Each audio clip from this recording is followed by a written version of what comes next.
Good evening, and welcome to tonight's presentation from the Quarries, an archive of Masonic lore.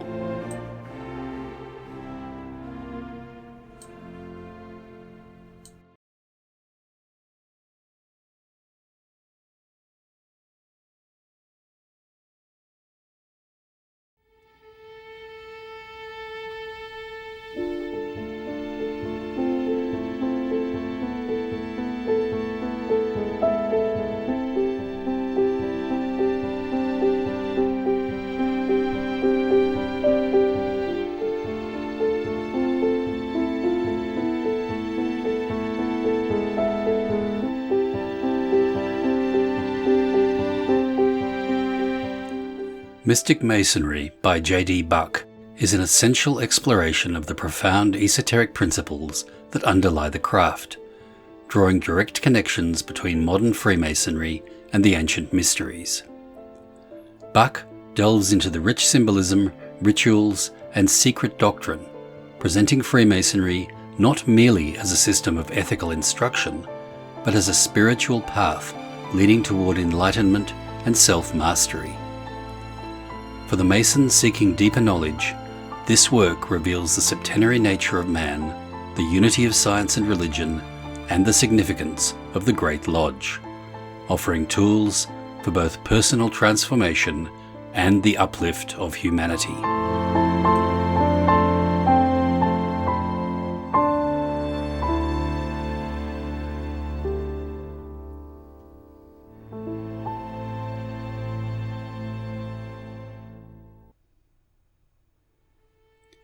Chapter 1: Principles of Education and Ethics. The struggle for existence dominates modern life, leaving humanity blind to its true purpose and potential. While the human brain has evolved with ever-increasing capacity for higher thought, most of its energy is consumed by the basic demands of survival. Intellectual and spiritual evolution are neglected, and human beings are left ignorant of their latent powers. Mere intellectual activity alone cannot explain the higher faculties of man. The development of the soul remains unapprehended by a civilization focused on competition and material gain. Present-day society suffers under two great evils: selfishness and false ideals.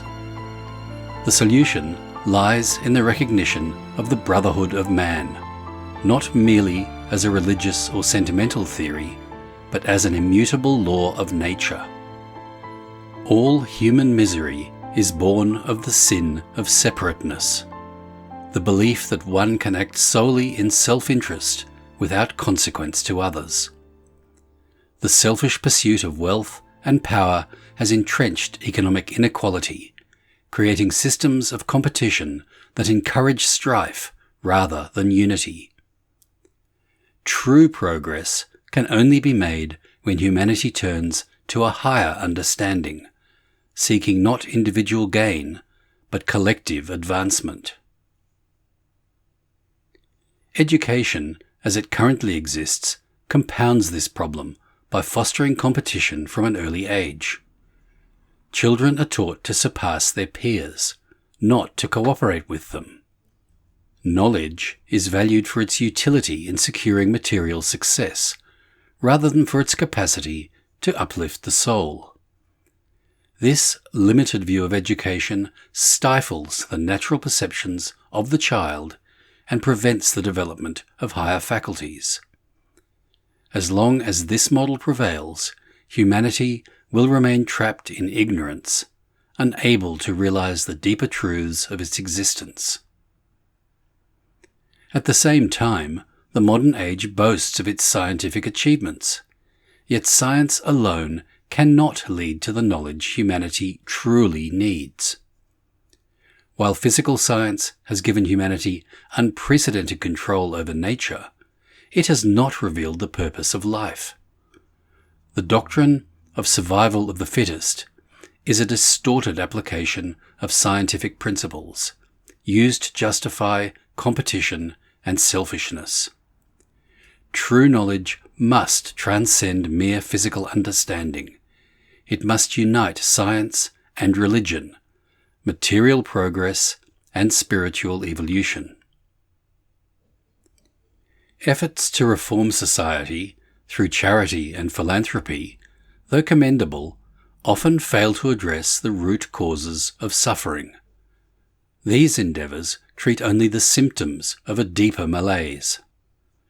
True reform must begin with knowledge of the soul, of the laws governing human evolution, and of the higher ideals towards which humanity should strive.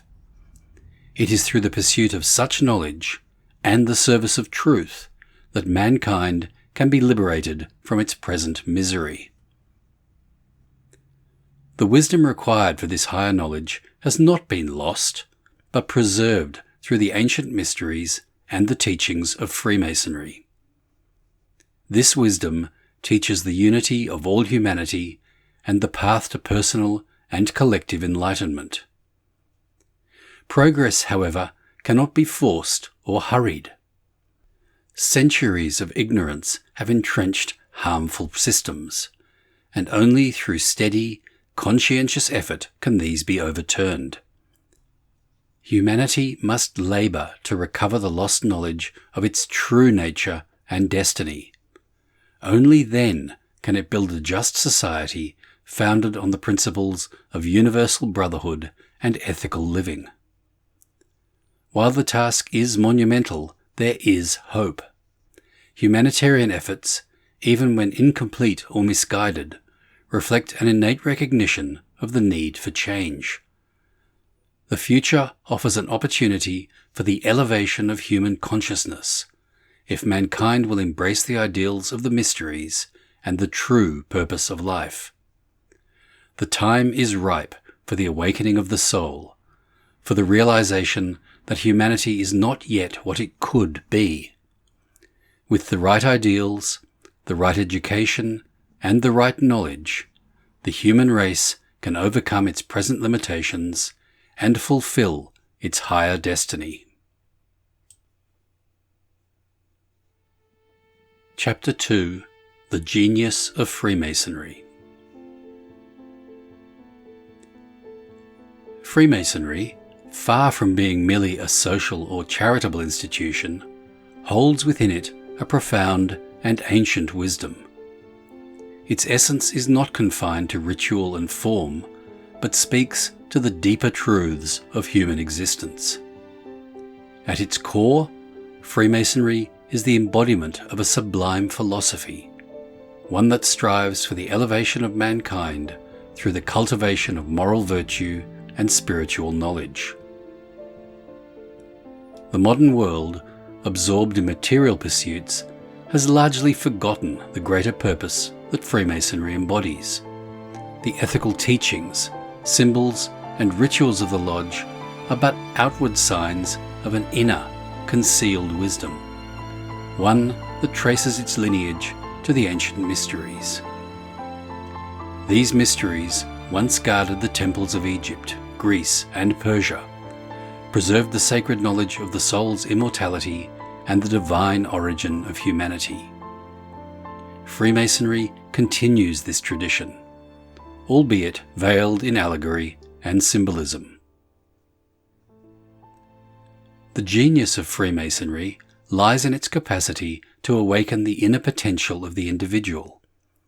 It is through the gradual unveiling of truth that the Mason is led toward enlightenment. Each degree, each symbol, serves as a step on the path to self-knowledge, guiding the seeker to recognize the divine spark within himself. The true master is not merely a craftsman of stone, but a builder of character, one who constructs the temple of his own soul in accordance with the divine plan. Central to this philosophy is the principle of brotherhood. The lodge exemplifies the ideal of unity, where distinctions of wealth, rank, and creed are set aside in favour of mutual respect and support. Freemasonry teaches that all men are connected through a shared divine heritage, and it is the duty of each Mason to labour for the welfare of all. This principle is not a mere abstract ideal. It is a practical and a moral imperative, one that calls for the active cultivation of charity, justice, and benevolence. The symbols and allegories of Freemasonry may serve as the keys to understanding its deeper meaning. The uninitiated may view them as mere decoration, but the discerning student recognizes in them a profound philosophy. The Masonic tools, the compass, the square, the plumb, are not just implements of the builder's trade, but moral lessons in themselves, teaching the virtues of moderation, justice, and uprightness. The temple, too, is not just the physical structure of stone, but a metaphor for the soul, which must be shaped and perfected through the labour of life. Freemasonry, therefore, is not a static institution, nor is it confined to any particular time or place. It is a living tradition, rooted in the eternal truths of human nature and the cosmos. Its mission is to guide humanity towards a fuller realization of its divine potential, to uplift and ennoble the individual, and, through him, to contribute to the betterment of society. Yet this higher knowledge is not conferred automatically upon any who enter the lodge. It is the reward of diligent study, moral refinement, and personal devotion. The secrets of Masonry are not to be found in the formal rituals alone, but in the heart and mind of the sincere seeker, who strives for self-mastery and enlightenment. True initiation is an inward process, a transformation of the soul, whereby the individual becomes attuned to the divine laws governing existence. Chapter 3. The Genius of Freemasonry Continued. Freemasonry's genius resides not only in its rich symbolism and ethical precepts, but also in its role as a vehicle for the transmission of ancient spiritual truths.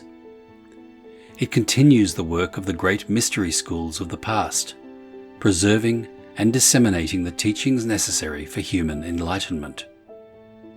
Yet the full depth of these teachings is often overlooked by those who see Freemasonry as merely a social or charitable organization.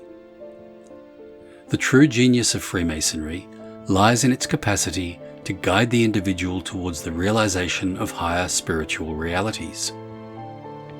The wisdom of the ancients, embodied in the rites and symbols of the lodge, reveals the essential unity of all things and the divine nature of man. Freemasonry teaches that man is not simply a material being, but a spiritual entity capable of profound moral and intellectual development.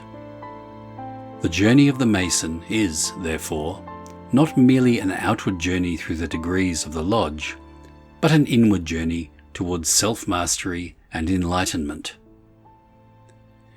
The ethical framework of Freemasonry is grounded in universal principles, which transcends any single culture or religion. The virtues of temperance, fortitude, prudence, and justice, which the Mason is encouraged to cultivate, are not arbitrary rules of conduct, but reflections of the natural laws that govern the universe.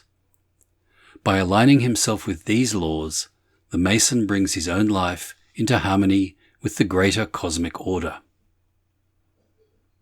At the heart of Masonic philosophy is the belief in the perfectibility of man.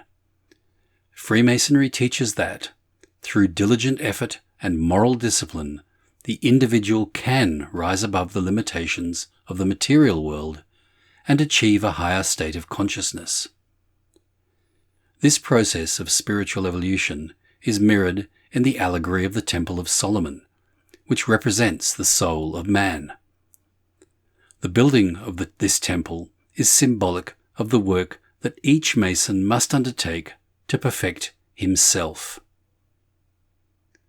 The symbols of the lodge serve as reminders of this inner work. The square teaches us to square our actions by the principles of morality. The compass reminds us to circumscribe our desires and keep them within due bounds. The level symbolizes equality and justice. Each tool has a deeper meaning, pointing to the spiritual labor that the Mason must undertake if he is to fully realize his full potential. This labor is not performed in isolation, but in the company of fellow Masons, who support one another in the pursuit of knowledge and virtue.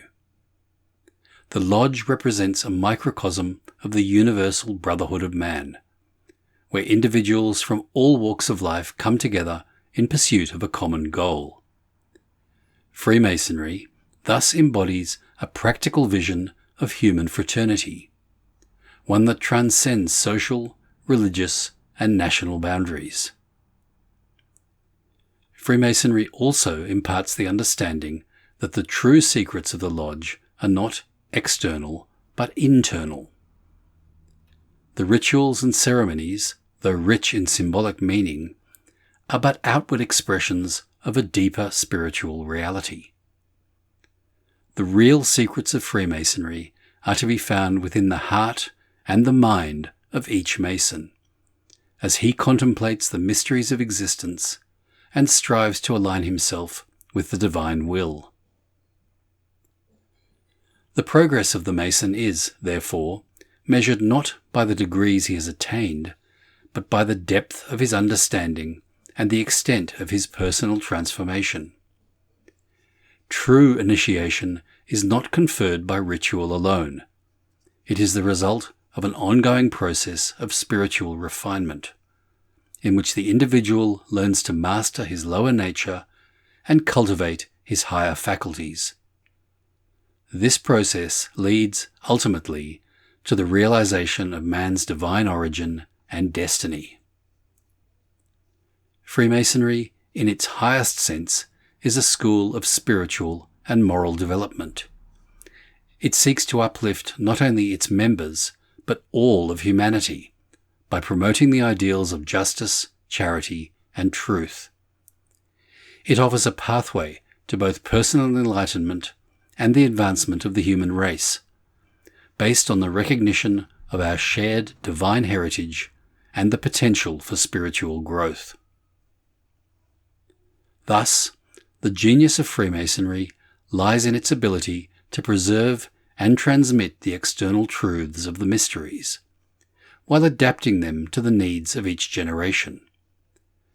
Through its symbols, rituals, and teachings, it continues to provide a roadmap for those who seek to discover the hidden mysteries of nature and science, and to align themselves with the divine plan for human evolution. Chapter 4. The Secret Doctrine. The secret doctrine lies at the heart of Freemasonry, encapsulating the profound metaphysical truths that were once carefully guarded within the ancient mysteries. This hidden knowledge, which concerns the nature of man, the universe, and the divine, has been passed down through the ages, veiled in allegory and symbol. Freemasonry, as a custodian of this ancient wisdom, continues the work of these mysteries by preserving and imparting the principles of the secret doctrine to those who are prepared to receive them. At its core, the secret doctrine teaches the unity of all existence. The visible world of matter is but a reflection of a deeper spiritual reality. The cosmos is governed by divine laws, which are unchanging and eternal, and man, as a microcosm of the universe, contains within himself the same principles that govern the macrocosm. The process of initiation, central to both the ancient mysteries and Freemasonry, is the means by which the individual is gradually brought into harmony with these universal laws. One of the most fundamental teachings of the secret doctrine is the concept of the dual nature of man. Man is both material and spiritual, composed of body and soul. The physical body, being subject to decay and death, is temporary, while the soul, a spark of divine, is immortal. The purpose of life, therefore, is to awaken to this higher nature, to rise above the limitations of the flesh, and to fulfill the soul's divine potential. The ancient sages understood that the path to spiritual enlightenment is not an easy one. It requires the aspirant to pass through trials and challenges, to overcome the lower, selfish impulses, and to cultivate virtues that align him with the divine order. This is the work of the initiate, who, through knowledge and discipline, becomes a master of his own nature. The degrees of Freemasonry mirror this inner journey, guiding the Mason step by step towards a greater understanding and self-mastery. The secret doctrine also reveals the principle of cycles, which governs the evolution of both the universe and man. All things move in cycles, from birth to death, and from death to rebirth. This law of periodicity ensures that nothing in the cosmos is ever lost or destroyed. Rather, all things are in a state of continual transformation. Man, too, undergoes this cyclical process, not only in the physical sense, but also in the spiritual.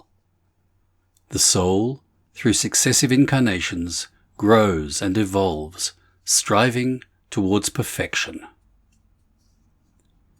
The ancient mysteries preserved this knowledge in symbolic form, often concealing the deeper meanings from the uninitiated. Freemasonry, as the modern successor, continues this tradition. Its rituals and symbols, though seemingly simple, contain within them the keys to unlocking the profound truths of the secret doctrine. The Mason who diligently studies these symbols, and who seeks to understand their hidden meanings, is gradually led to the realization of the unity of all things, and his own place within the divine plan. The secret doctrine does not belong to any single religion or tradition. It transcends the dogmas of sectarian belief, offering a universal philosophy that speaks to the deepest truths of existence. Freemasonry, by its very nature, is open to all who seek light, regardless of their religious or cultural background. Its teachings are universal, rooted in the recognition that all human beings are part of the same divine whole and are subject to the same spiritual laws. Ultimately, the purpose of the secret doctrine is to provide a framework for the individual's spiritual evolution. It offers the knowledge and guidance necessary to transcend the illusions of the material world and to realize the divine within. Freemasonry, through its symbols and rituals, acts as a guide on this journey, pointing the way to the deeper truths that lie behind the veil of physical existence.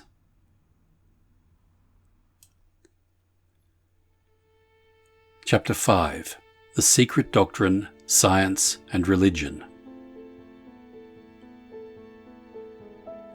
The secret doctrine bridges the often perceived chasm between science and religion, offering a unified understanding of the universe that reconciles these two traditionally opposing fields.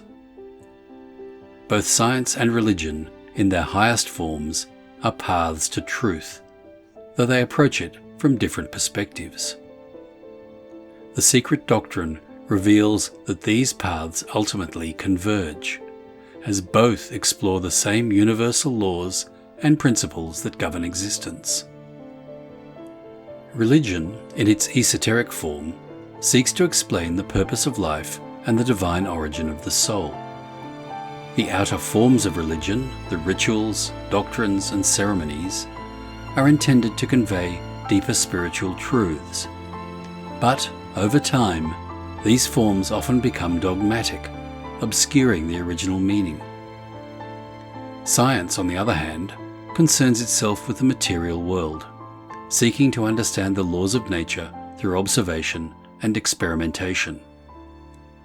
Modern science, while advancing human knowledge of the physical world, often dismisses the spiritual dimension of existence, viewing the universe as a mechanical system devoid of inherent meaning.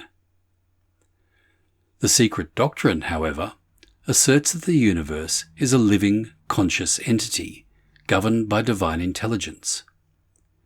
Both the spiritual and the material realms are expressions of this intelligence, and the laws that govern them are identical.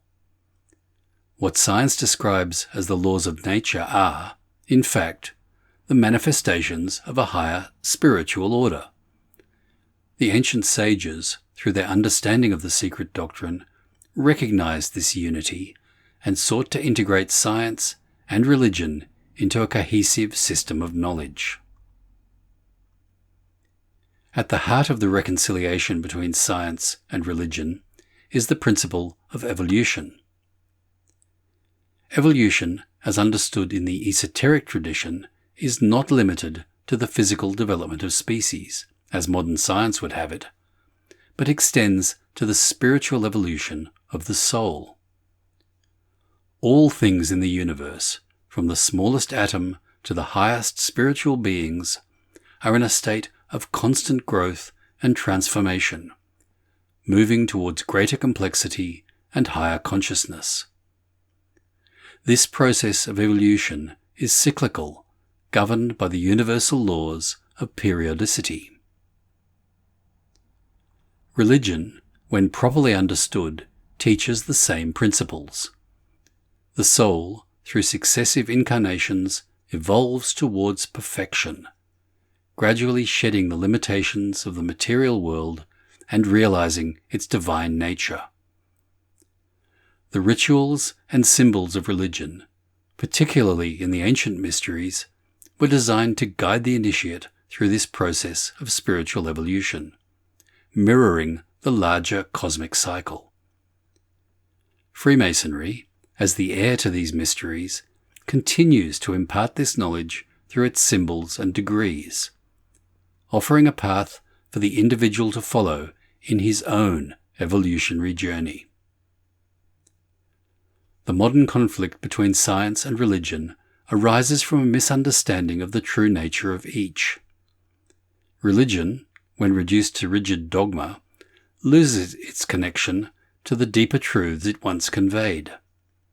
Science, when it denies the existence of anything beyond the material world, becomes a narrow and incomplete system of knowledge.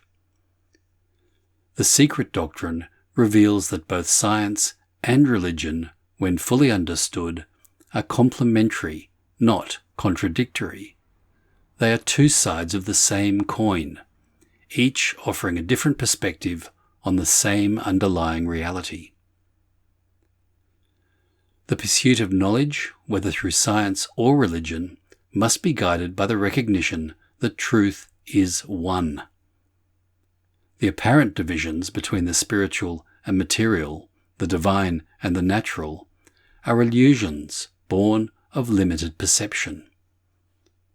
The task of the initiate is to pierce through these illusions and recognize the unity that underlies all existence. This is the true meaning of initiation, the awakening to the realization that all things are interconnected, that the laws governing the physical universe are the same as those that govern the spiritual realm. Freemasonry, through its teachings and symbols, provides a framework for this understanding. The Masonic tools, the square, the compass, the level, are not merely physical instruments, but representations of the universal laws that govern both the material and the spiritual worlds. The Mason, in his work of self-improvement, is aligning himself with these laws, bringing his own nature into harmony with the greater cosmic order.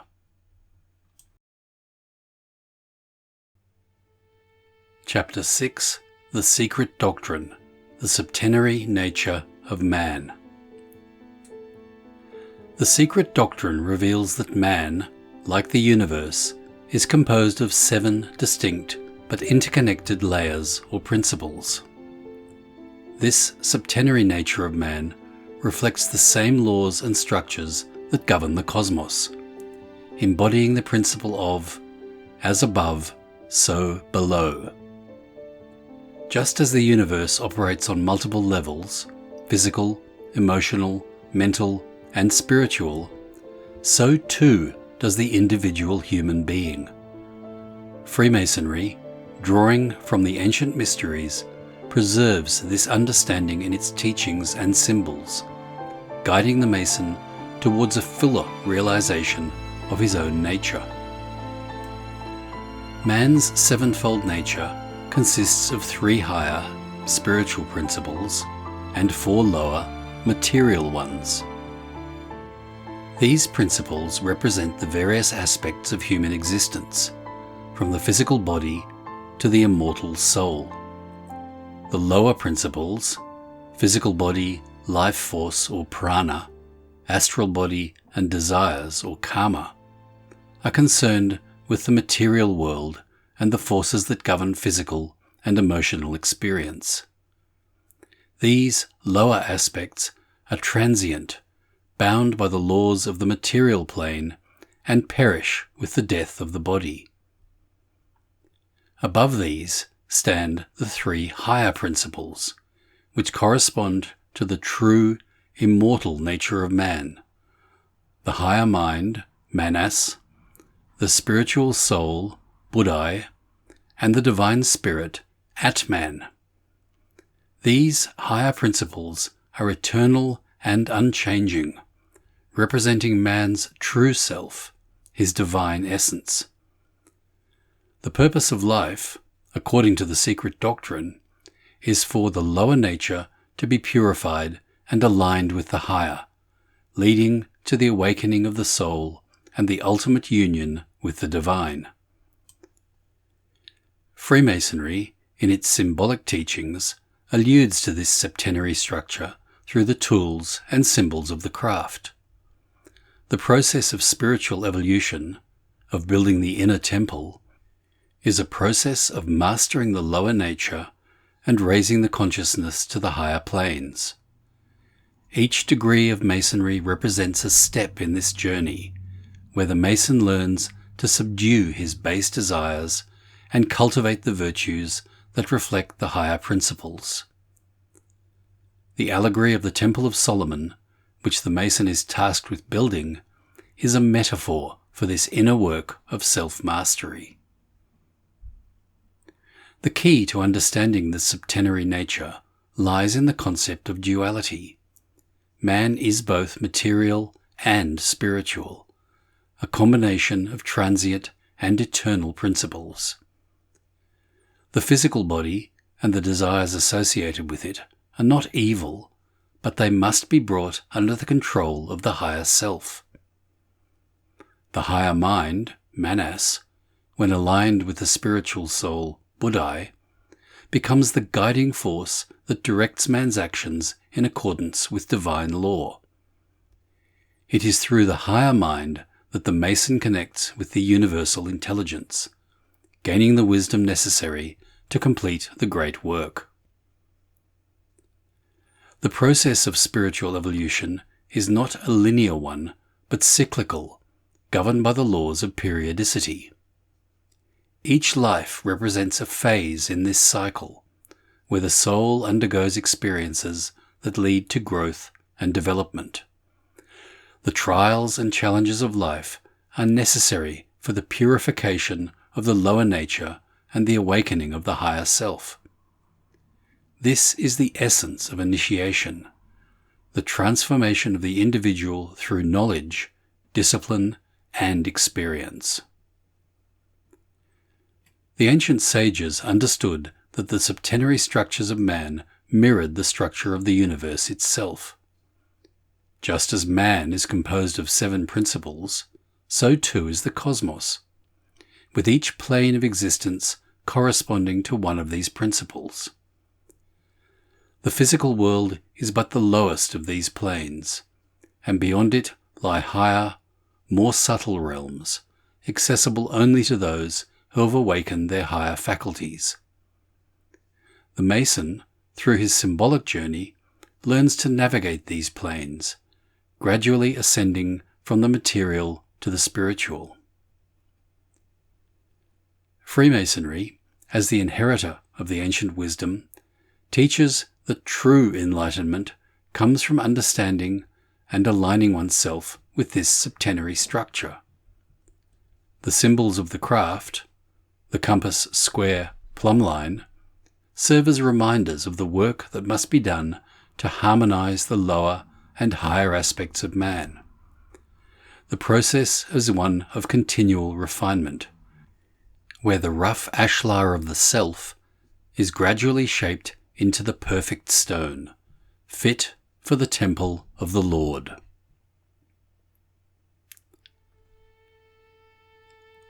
Chapter 7. The Secret Doctrine, the Sign of the Master. The Sign of the Master represents one of the most profound symbols in Freemasonry, signifying the realization of spiritual mastery and the attainment of higher knowledge.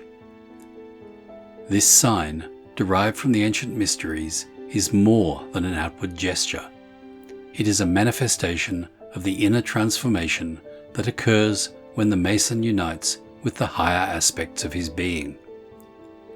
It symbolizes the culmination of the spiritual journey, the point at which the initiate transcends the material world and becomes attuned to the divine wisdom that governs the universe. The Master's journey is one of self-conquest and enlightenment. Throughout the degrees of Masonry, the initiate learns to subdue his lower nature, purifying his desires and aligning his will with the divine. The sign of the Master is not merely a reward or recognition, but a state of being that reflects the mastery of the self. It is the embodiment of what the ancient sages called the great work, the process of perfecting the soul through knowledge, discipline, and moral action. The symbol itself holds multiple layers of meaning.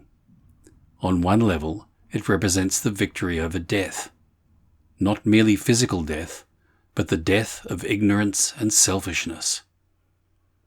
The initiate, through his journey, has learned to see beyond the illusions of the material world, understanding that life and death are part of a larger cosmic cycle.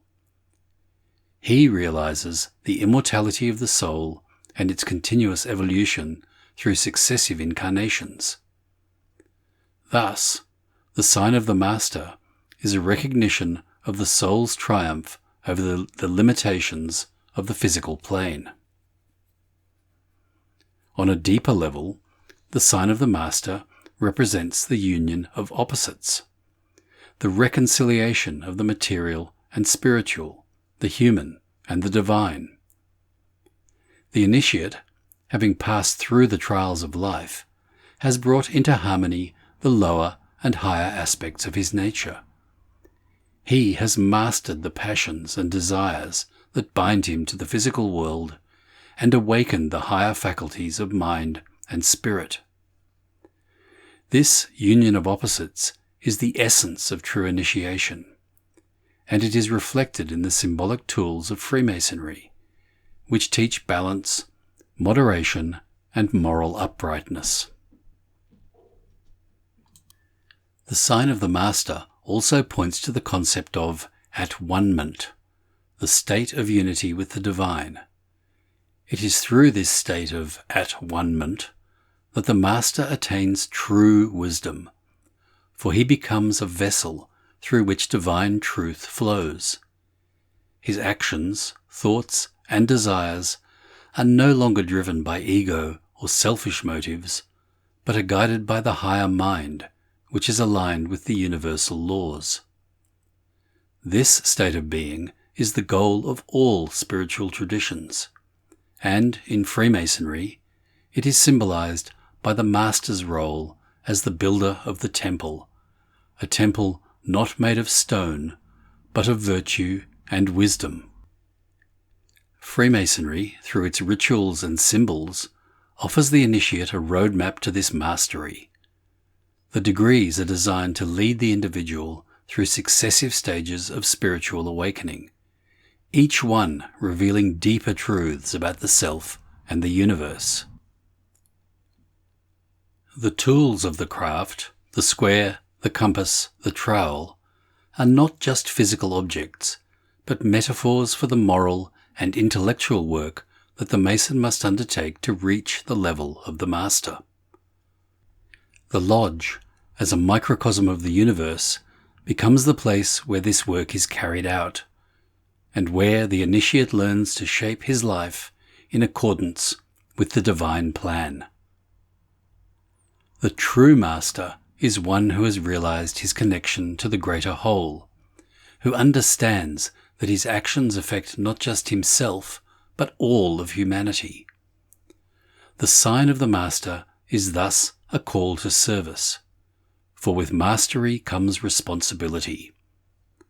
The Master is not only tasked with perfecting himself, but also with uplifting others, helping them to realize their own potential and guiding them on the path of spiritual evolution.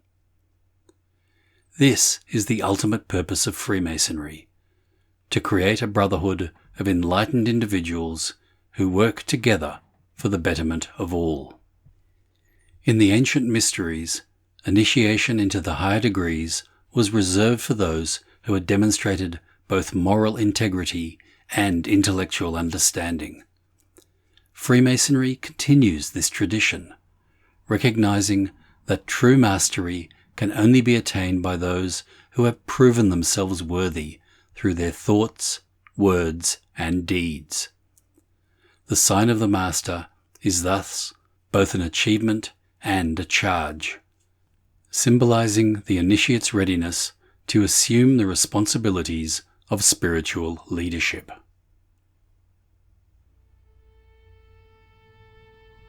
Chapter 8: The Great Lodge. The Great Lodge is the symbolic representation of the spiritual fraternity that transcends time, space, and human distinctions. It is not merely the physical gathering of Masons in lodges around the world, but is, in essence, the universal brotherhood of enlightened souls, both visible and invisible, who labor towards the same divine purpose. This spiritual lodge operates on a higher plane of existence, uniting those who have attained a higher understanding of the divine truths governing the universe and human evolution. The Great Lodge, unlike the local or grand lodges of Masonry, is not limited by geography or culture. It is universal and eternal, embracing all who seek truth, regardless of creed or nationality. Its members include not only living initiates, but also the masters, sages, and prophets of antiquity, whose wisdom and teachings have guided humanity through the ages. These great teachers from ancient Egypt, Greece, India, and beyond belong to the Great Lodge, and their knowledge is preserved in the symbolism of Freemasonry.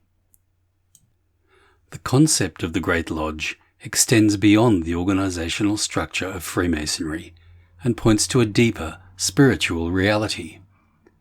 It symbolizes the unity of all things under divine law, the oneness of the cosmos, and the interconnectedness of all souls.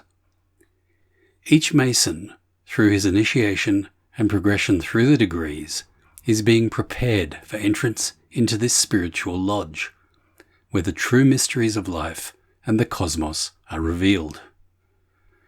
To enter the Great Lodge is to achieve a profound level of spiritual enlightenment, where the boundaries of individuality dissolve, and one becomes part of the universal brotherhood of souls working for the divine plan. The journey of the Mason through the allegorical building of the temple mirrors the process of spiritual evolution necessary to gain admission to the Great Lodge. The Lodge teaches that the building of Solomon's temple is not merely the construction of a physical edifice, but symbolizes the inner work each person must undertake to perfect his soul. Each tool used in Masonry, every degree passed, is part of this journey of self-purification and alignment with divine law. When the initiate completes his work, symbolized by the finished temple, he becomes fit to join the Great Lodge. Admission into the Great Lodge requires more than ritualistic progression. It demands that the individual embody the principles of Freemasonry: charity, justice, truth, and brotherly love on the deepest level. Only through genuine self-transformation, through living the virtues and overcoming the selfish desires, can one become worthy of the title of Master, and thus gain access to this exalted spiritual fraternity. In this sense, the Great Lodge is an aspirational goal, one that few may achieve in their lifetime, but one towards which every Mason must strive. The teachings of the Great Lodge also emphasize the importance of working for the betterment of all humanity. The Masters of the Great Lodge are not content with personal enlightenment alone. Their labour is directed towards uplifting others and guiding humanity towards a higher state of consciousness. This is the true purpose of the Masonic fraternity on earth, to serve as a vehicle for the transmission of this ancient wisdom and to inspire individuals to work for the common good. Each Mason, by seeking more light, is also charged with spreading that light to others, contributing to the collective evolution of humanity. The Great Lodge also suggests a vision of a future humanity, one united in purpose and understanding. The divisions that currently exist between people, nations, and religions are temporary, born of ignorance and selfishness. The Great Lodge represents the ideal state where all distinctions are erased and humanity recognizes its common divine origin and destiny. Freemasonry, by promoting the ideals of brotherhood, tolerance, and wisdom, is preparing the way for this future state, a time when the Great Lodge will be manifest on earth. In the ancient mysteries, initiation into the higher degrees was often a solitary journey, taken only by the most worthy individuals. However, the teachings of Freemasonry reflect a more inclusive ideal, where all who seek light and who labour for the good of others are welcome to join the fraternity. The Great Lodge is thus open to all who are willing to dedicate themselves to the great work, and its teachings are available to those who seek them with pure hearts and minds.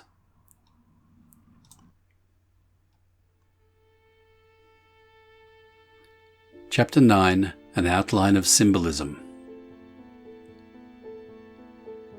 Symbolism forms the very foundation of Freemasonry, offering a means to convey profound truths that transcend the limitations of language.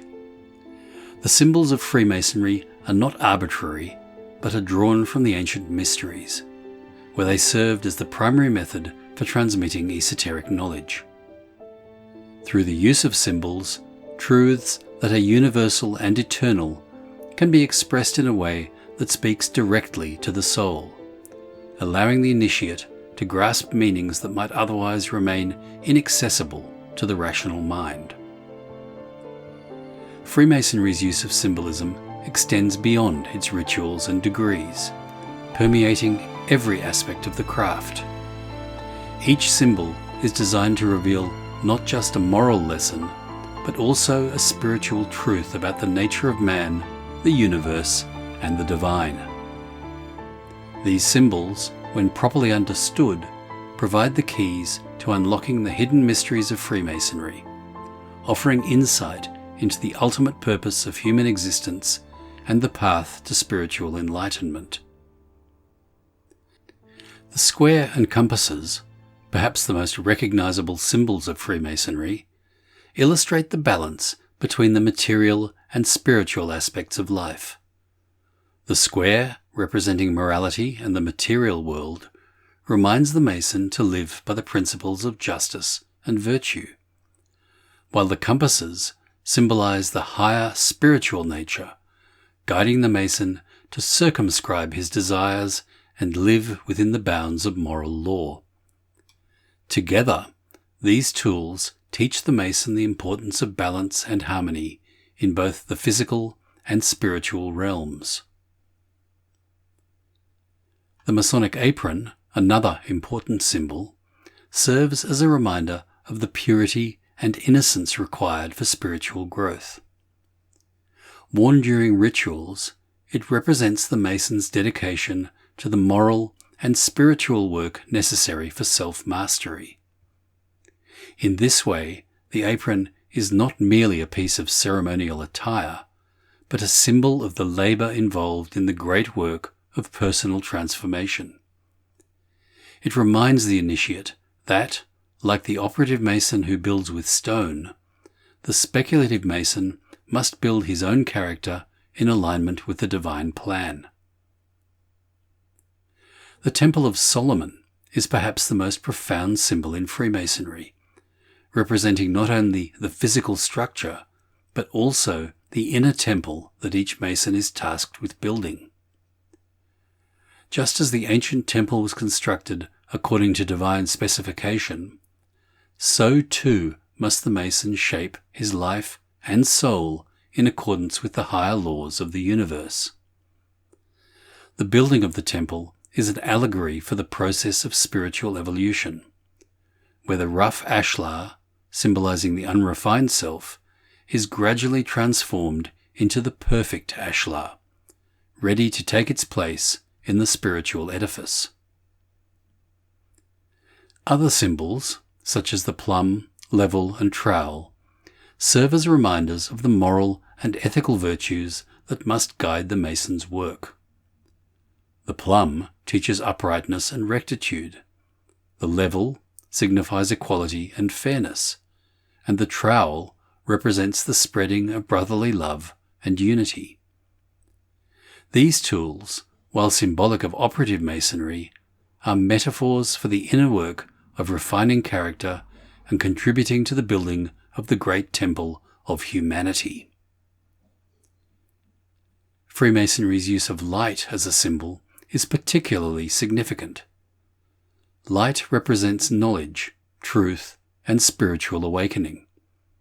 The quest for more light is at the heart of Masonic initiation, as each degree is a step towards greater understanding and enlightenment. The initiate's journey from darkness to light is an allegory for the soul's progression from ignorance and materialism to wisdom and spiritual realization. Light, in this sense, is not merely intellectual knowledge, but the inner illumination that comes from direct experience of the divine. The significance of symbolism in Freemasonry cannot be overstated. Symbols are the language of the soul, providing a means for the initiate to access deeper truths that lie beyond the grasp of ordinary perception.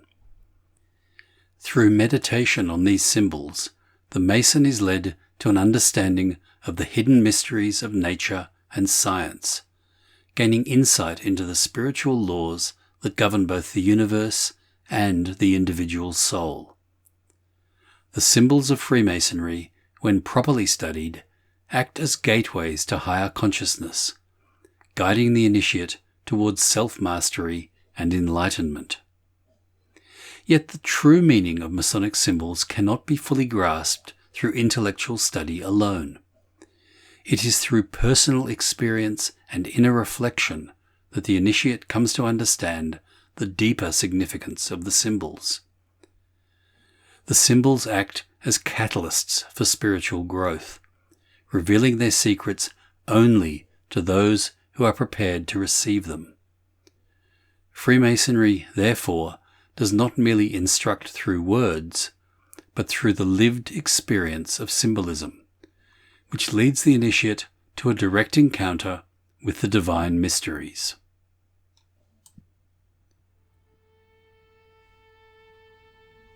Chapter 10. Conclusion.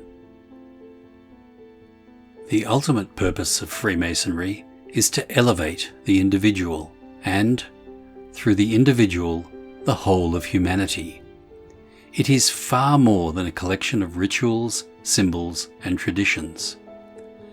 Freemasonry is a path to enlightenment, rooted in the ancient wisdom of the mysteries, which were designed to guide humanity in its spiritual evolution. The true work of the Mason is the perfection of the soul through knowledge, self-discipline, and the cultivation of virtues that align the individual with the divine laws of the universe. Freemasonry has inherited from the ancient mysteries a profound understanding of the spiritual structure of man and the cosmos.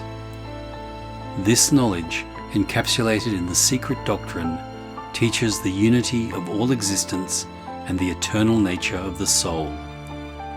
The ultimate goal for each individual to recognize and realize their divine nature, achieving harmony with both the material and the spiritual worlds. The journey of the Mason from initiation to mastery mirrors the soul's journey toward perfection. The symbols, tools, and allegories of Freemasonry are not to be understood as mere relics of a bygone era, nor as objects of blind veneration. Rather, they are the keys to unlocking deeper truths about life and the universe. Each degree, each symbol, reveals new layers of meaning, pointing to the higher wisdom that lies at the heart of the craft. These symbols and rituals are designed to awaken the individual's inner faculties, leading to a direct experience of the divine. Freemasonry stands for the principle of brotherhood, which is not simply a moral sentiment, but an expression of the fundamental law of unity that underpins the universe. The brotherhood of man, when truly understood, reveals the interconnectedness of all souls. Freemasonry teaches that through the cultivation of charity, justice, and truth, individuals can contribute to the upliftment of society as a whole. The Lodge is a microcosm of the great Lodge of the universe, where all distinctions of class, creed, and nationality are erased, and all are united in a shared divine purpose. The work of the Mason does not end with personal enlightenment. Those who attain the light are charged with the responsibility of spreading it to others. The enlightened Mason becomes a teacher and a guide, leading others on a path to self-mastery and spiritual awakening. Freemasonry's mission is to contribute to the collective evolution of humanity by inspiring individuals to recognize their higher nature and live in accordance with the divine will. While the ancient wisdom of Freemasonry remains timeless, its teachings are particularly relevant in the modern world, where materialism and selfishness dominate. The world is in need of the spiritual knowledge that Freemasonry offers. Knowledge that teaches the individual how to rise above the limitations of the material world and contribute to the greater good. Freemasonry's principles of brotherhood, charity, and moral rectitude offer a remedy to the challenges of the present age, pointing the way to a future where humanity lives in harmony with both nature and the divine. Freemasonry thus calls upon its members to take up the work of building the inner temple, not for personal gain alone, but for the betterment of all mankind. The teachings of Freemasonry provide the tools necessary for this great work, offering the individual a roadmap to spiritual evolution and a means to participate in the divine plan for humanity's progress. The journey is not an easy one, but the rewards, both for the individual and for society, are immeasurable.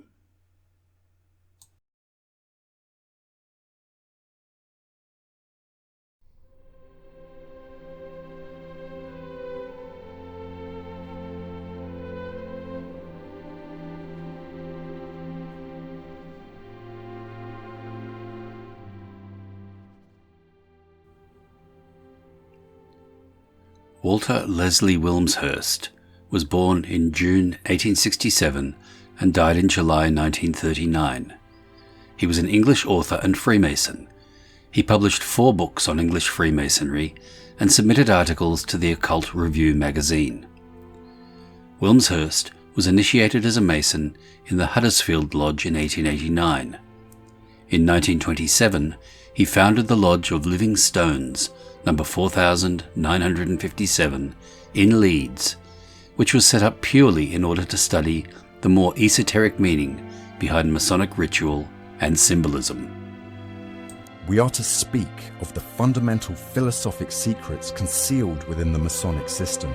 These our system declares to be many and invaluable, and to be kept by Masons in their hearts. They are therefore obviously to be distinguished from the merely formal secrets imparted ceremonially, which are kept in the head and are neither many nor of any value, though, as we shall see, they are deeply significant. By these secrets is not meant some definite, precise information that can be imparted to or withheld from another person at will, but the arcane truths inherent in the system itself. Truths needing to be extracted from it, like poetry or music from the printed page, by personal effort, and that can be recognized as truths only by the inward responsiveness of the soul itself, after deeply meditating and assimilating them.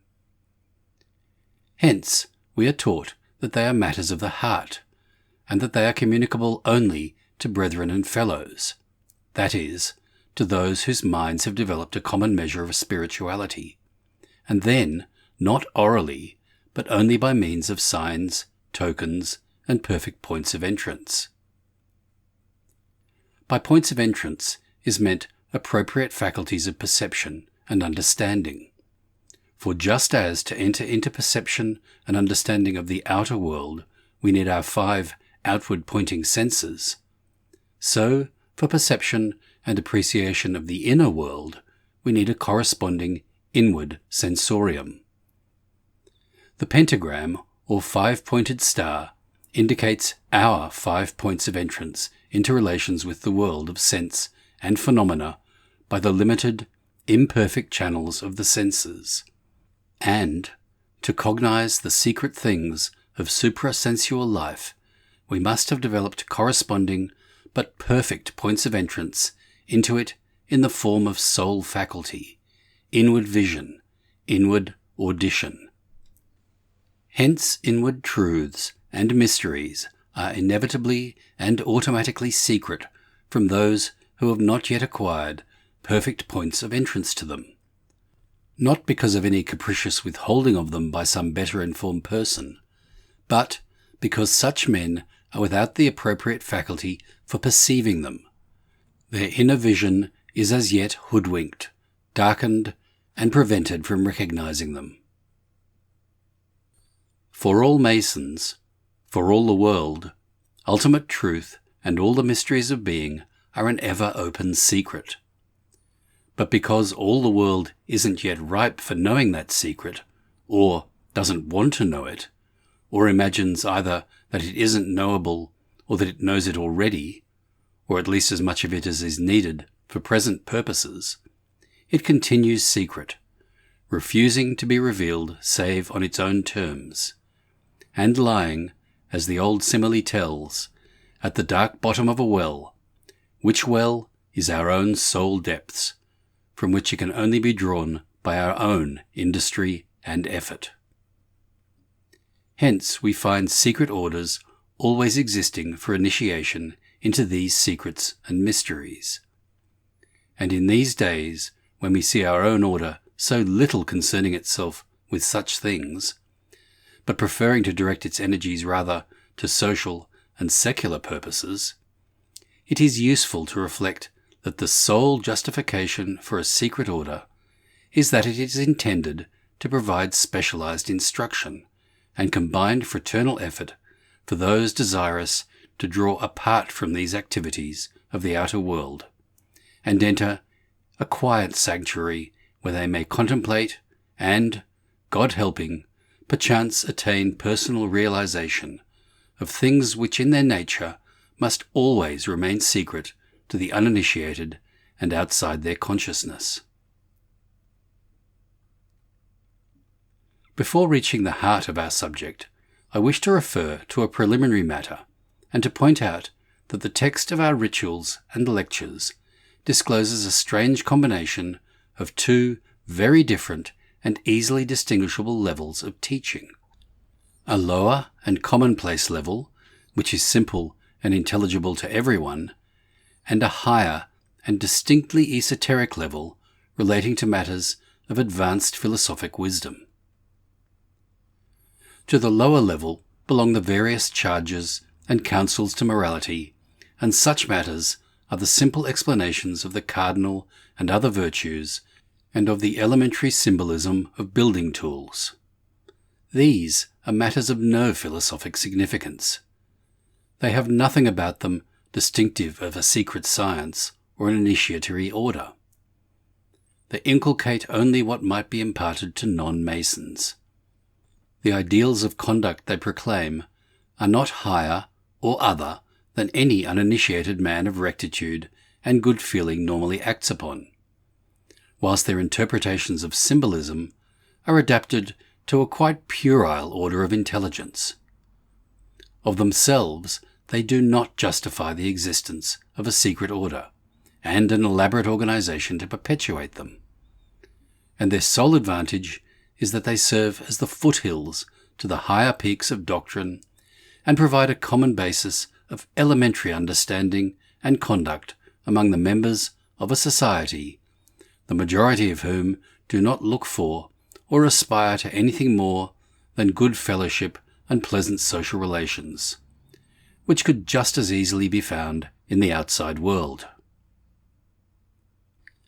To the higher level, however, belong matters of an entirely different order of instructiveness, matters drawn from and linking us directly with an older and advanced system of philosophic and experimental mysticism beyond the mental horizon of the average brother, who, for want of requisite preparation and instruction, for which he also too often has neither the aptitude nor desire, is not only at a loss to understand the main features of our system, but is precluded from vitally benefiting from it.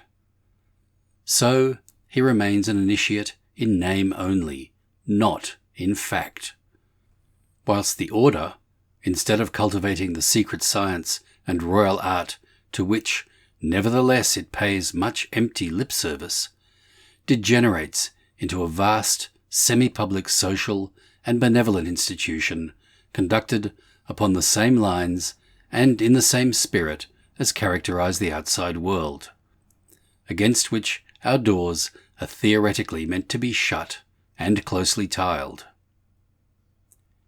How many Masons could say what initiation really is and involves? How many could explain the doctrine of the centre, the meaning of the circle and the point within it, and the two grand parallel lines bounding it, or the implications of the structure and contents of a lodge, of the blazing star or glory at the centre, or manifest any personal experience of the mystical death dramatized in our third degree? How many could explain all that is meant by the star in the east, or testify to its rising in actual spiritual experience and not merely in symbolic ceremony, bringing with its rising the peace and salvation to which that degree alludes, and that open vision, cosmic and beatific, which the Royal Arch ceremony attempts faintly to portray. Yet all these matters, and many more, lie enshrined and embedded within the simpler and more obvious material of our system. And in seeking to disentangle and consider them, the question arises, how is this admixture of elementary exoteric teaching with advanced esoteric references to be accounted for? Was it due to limited knowledge, clumsiness, and muddle-headedness on the part of the compilers of speculative Masonry, as has been suggested by some able Masonic exponents? Or was it intentional? The former view is taken, for instance, in the admirable Masonic papers in Brother A. E. Waite's Studies in Mysticism, where it is suggested that the 18th century worthies who framed our rituals and lectures possessed little or no esoteric knowledge, and a very imperfect conception of the real purpose of an initiatory system. By some means, into which we need not now inquire, there had come into their hands from remoter sources the salient features of such a system, obviously and faithfully perpetuating the self-perfecting doctrine taught in the philosophic mysteries of the past, and common to all the secret schools of both East and West. A system of whose full significance it is suggested that they were unaware, yet one which they were intuitively moved to preserve, and which they amplified and put forward, clothed with some well-meant but cheap and tawdry garnishings of their own. They were moralists rather than mystics. Their ideal seems to have been not the sublime attainments of the perfected initiate, who finds and lives from his centre, but, as their ponderous grandiloquence puts it, merely to become a worthy member of society, to rise in the scale of moral excellence, and to live respected and die regretted. Not spiritual mastership, but smug respectability seems on the surface to have been the limit of their ambition, consistently with which they obsequiously sought the patronage of royalty and aristocracy, to give the order social dignity and attractiveness, and render it free from suspicion of being a cloak for political intrigue.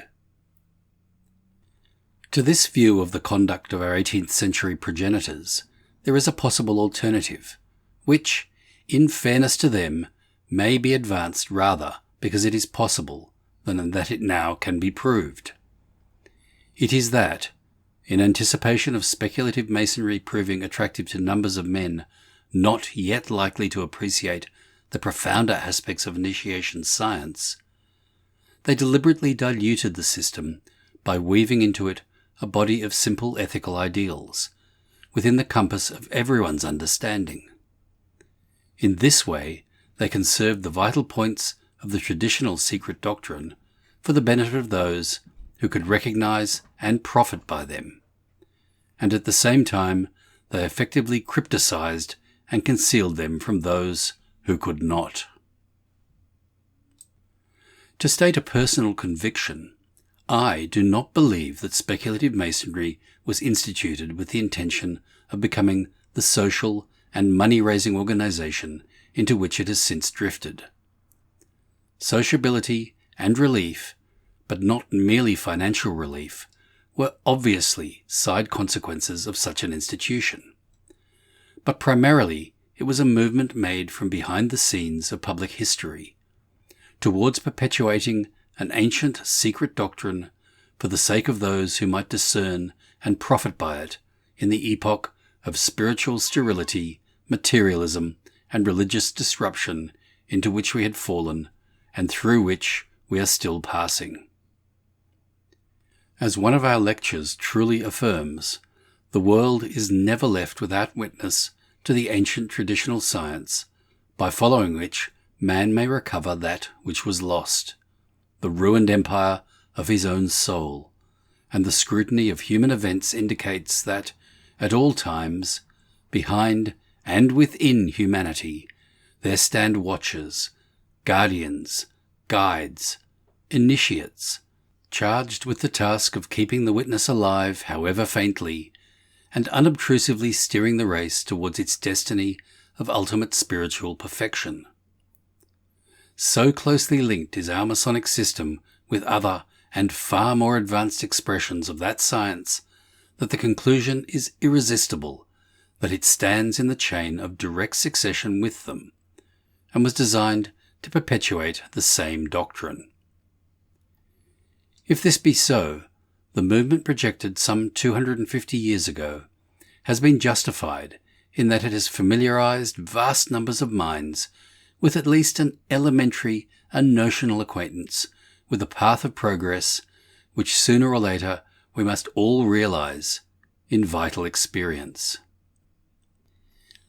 We may regret, though we need not despair, that of those numbers so few even pass from the foothills of the subject to the heights of its full understanding and personal experiment. But was it not declared thousands of years ago that the candidates are many, but the perfected initiates few? And again, still later, that many are called, but few are chosen. Yet those few are ever ready and anxious to pass on the torch to others, and it is, perhaps, from its light that is due the increasing desire of so many in the order today to rise to a fuller appreciation of what its doctrine holds in concealment, and will yield up to those who truly seek it. Leaving behind us now the mere elementary ethics and symbolism of the craft, and coming to its fundamental philosophic secrets, we have first to ask ourselves what has always been and still is the grand aim and purpose of initiation. Whether in the East, in Egypt, Greece, or elsewhere, and in all eras, it has been indicated by the formula, "Know thyself." It has been to bring a man to conscious realization of that which is the root and basic essence of his being. It is that, and nothing else. And our third degree refers to this when it speaks of the chief of all human studies being the knowledge of yourself. Now, to realize a thing is not merely to have notions of it, but to become it, to make it a living reality, to become wholly identified with it. And what is the root and basic essence of our being with which we are to become identified? The self we are advised to get to know? And here we are at once driven against that which is the root cause of all Masonic silence and secrecy. For this basic essence is something nameless, unspeakable, something beyond all verbal and mental categories, yet not, thank God, beyond feeling, for the heart can know and feel what the head fails to comprehend. Yet to cast it into verbal coinage for the purpose of exchanging ideas, it passes by several names.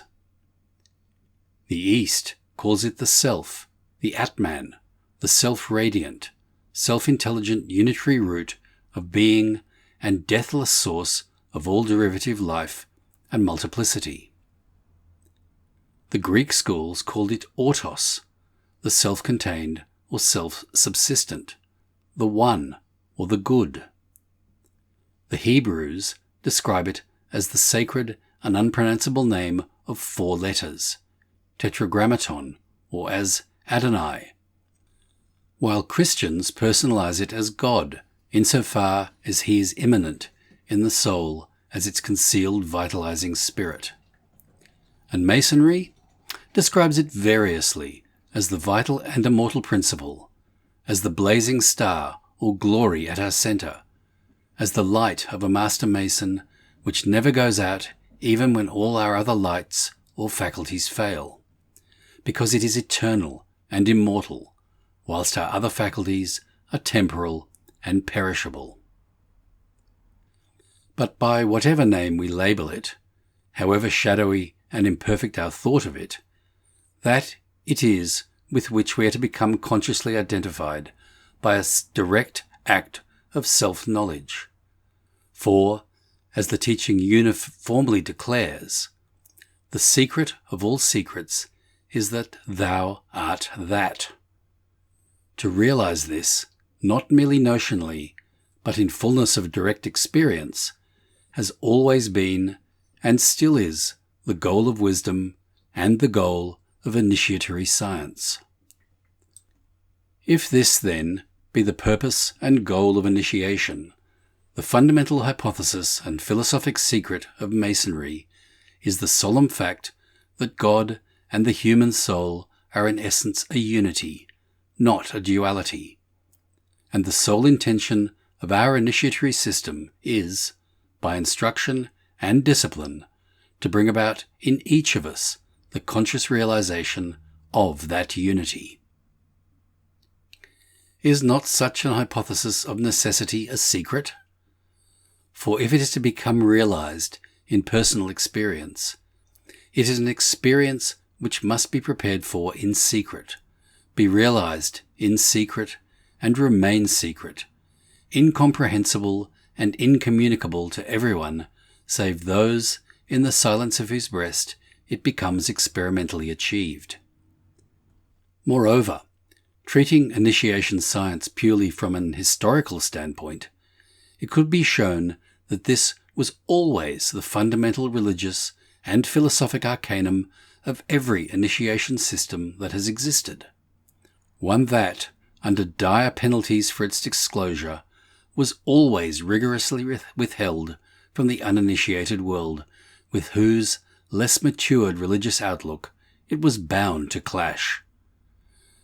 Whence it comes that, following this wise practice, Masonry leaves every man to follow his own religion, in the certain knowledge that every religion, however crude or imperfect, leads ultimately to the one centre, and is a preparation for that which can be realized in its fullness only by initiation. Masonry, therefore, like every initiation system, is not non-religious, but super-sectarian, and directed to secrets and mysteries of being with which popular religion does not deal. It is ontological and philosophic, but not theological. Indeed, it jumps all the theologies, and so avoids the endless bickerings and disputations to which, in the outer world, they have given birth, and it eschews all creedal dogmas, save one. In its constitutions, Masonry posits and exacts acquiescence in but one sole dogma, the being of God. It wisely leaves that dogma unexplained and to be interpreted by each according to his own light. But its acceptance, as you know, is insisted upon as a prerequisite to membership of the order, and the reason for the insistence is that unless God and conscious union with him as our divine and basic principle be postulated as our object of desire and goal of attainment, there is no merit, no virtue, no purpose in initiation rites. Now the science of initiation was, and still is, to promote the separation and eventual emancipation of the spiritual essence, our true self, from this material thraldom. And the craft degrees are a dramatization of the emancipating process. The misconception widely obtains, even among the craft, that emancipation becomes automatically effected upon the death of the material body. But this is not the teaching of the ancient sciences, which declares that somatic death involves only the disassociation of the lower elements of our nature, without ensuring the liberation of the enthralled divine essence, unless that liberation has been previously effected by initiation during physical life. Hence the supreme importance always attached to awakening that essence into self-consciousness whilst we are still in the flesh, and the requisite mechanism of all our parts and faculties is present. For the physical body is the tomb of transformation, in which the great changeover has to be effected, and the night cometh when no man can work at his task of emancipation, and, as the teaching runs, further physical incarnation will be necessary as an opportunity to resume it. The process of initiation is therefore one of regeneration and bringing forward the inmost essence first to birth and eventually to full growth. And of necessity it involves a corresponding degeneration, renunciation, and mystical death of all the lower principles that obstruct the transformation. It is outlined for us with utmost clearness in our 3 degrees, and progress in it is signified by changes and elaborations in the apron. The first stage involves the purification and subdual of the gross sense nature and the killing out of desire for all material attractions and indifference to the allurements of the outer world. The second involves the discipline and clarifying of the mind till it becomes pure and strong enough to respond to a supernatural order of life and wisdom, and the desire to eradicate from the heart all obstacles to complete union with it. The third stage, the last and greatest trial, involves the voluntary dying down of the entire natural selfhood, and even the destruction of our sense egoism in separation from the universal life essence, until that essence displaces the former limited personal ego and rises into permanent consciousness as a bright morning star, one of those stars or self-radiant beings which, it is written, sang together in the dawn of creation, and that will once more sing together in eternal union and harmony when the great work of emancipation of our spirits from material bondage has been consummated.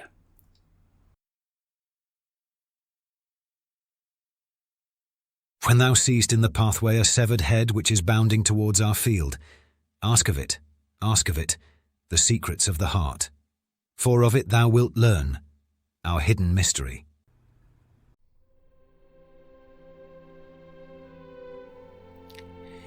In these reflections, I have tried to dissect some of the deeper and more vital arcana of the craft, from the mass of superficial moral teaching amidst which it lies embedded, and, as I think, deliberately veiled.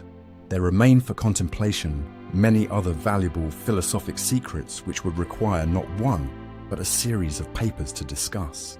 Some of these would probably startle and even give offense to the natural mind until it learns to abase and behead itself, and to receive hidden wisdom with the unsophisticated vision of a child.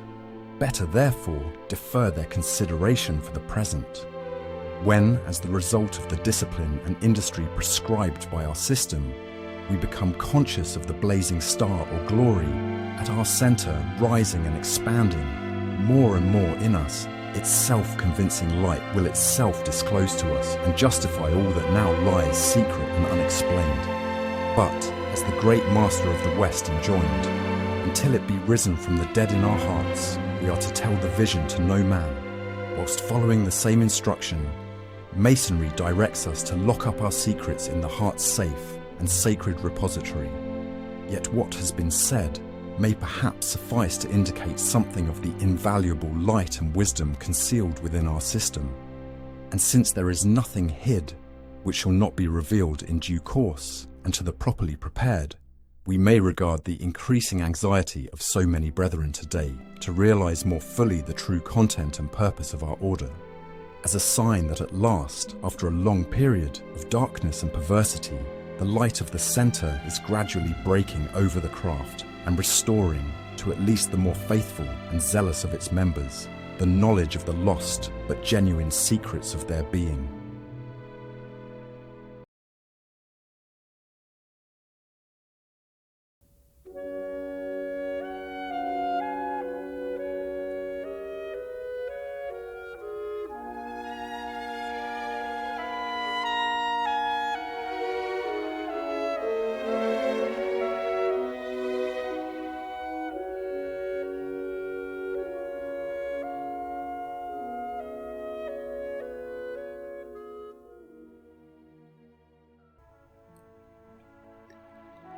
the most popular definition of Freemasonry states that it is a system of morality veiled in allegory and illustrated by symbols.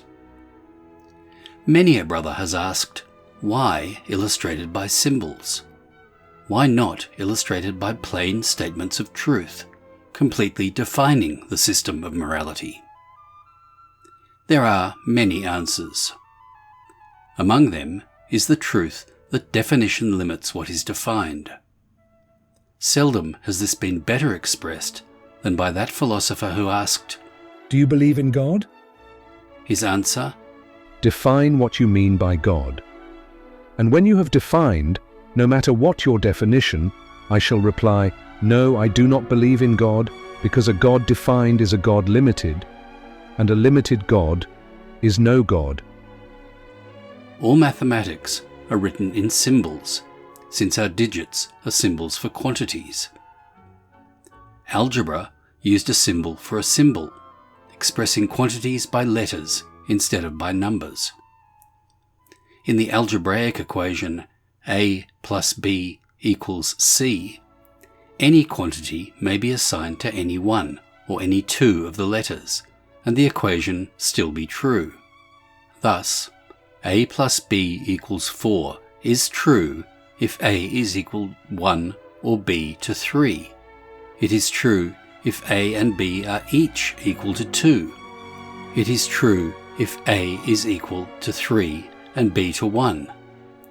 But note that the replacing of a symbol by a known quantity limits the equation. Go a step further and replace two symbols by two quantities. Write that 2 plus B equals 4, and the necessity for B as a symbol disappears. It can only equal 2. If you are so fortunate as to receive a blank check, signed, it may immediately become a symbol of almost anything. A new house, a yacht, a trip around the world, a valuable jewel. But if across the face of the blank check is stamped, "Not over $100, your symbol is limited. It can no longer represent any of these things. It can be a symbol of a new radio, a suit of clothes, a watch. If the check is filled in and reads $10, it becomes symbolic of only those things which can be bought for $10. There is a pretty story, its truth is not vouched for, that when a certain king came to this country for a difficult eye operation, the physician who operated was nonplussed as to what sort of bill to send. Should he charge $1,000? He had done the operation for nothing. For $100? For $1,000? Even for $10,000, depending on the ability of his patient to pay. But a king, wealthy, and a king who would have been blind without the operation. So the physician sent a bill reading, "To saving eyesight, the king can do no wrong." To the king, the bill became a symbol, a reminder of kingly wealth, of kingly gratitude, of kingly need to see. It is said that he sent a check for $500,000. It is thus seen that definition of a symbol limits its scope, and Freemasonry, by using symbols which are not closely defined, makes it possible for many men of many minds, each to read his own conception of the truth into the symbols. Freemasonry thus becomes as great a system of morality as the mind of him who attempts to understand it may admit. In his introduction to Hunt's fine volume, Some Thoughts on Masonic Symbolism, the late Jacob Hugo Tacte, noted student and Masonic historian, wrote, Freemasonry permits each individual to interpret and apply the lessons of the craft as he sees best.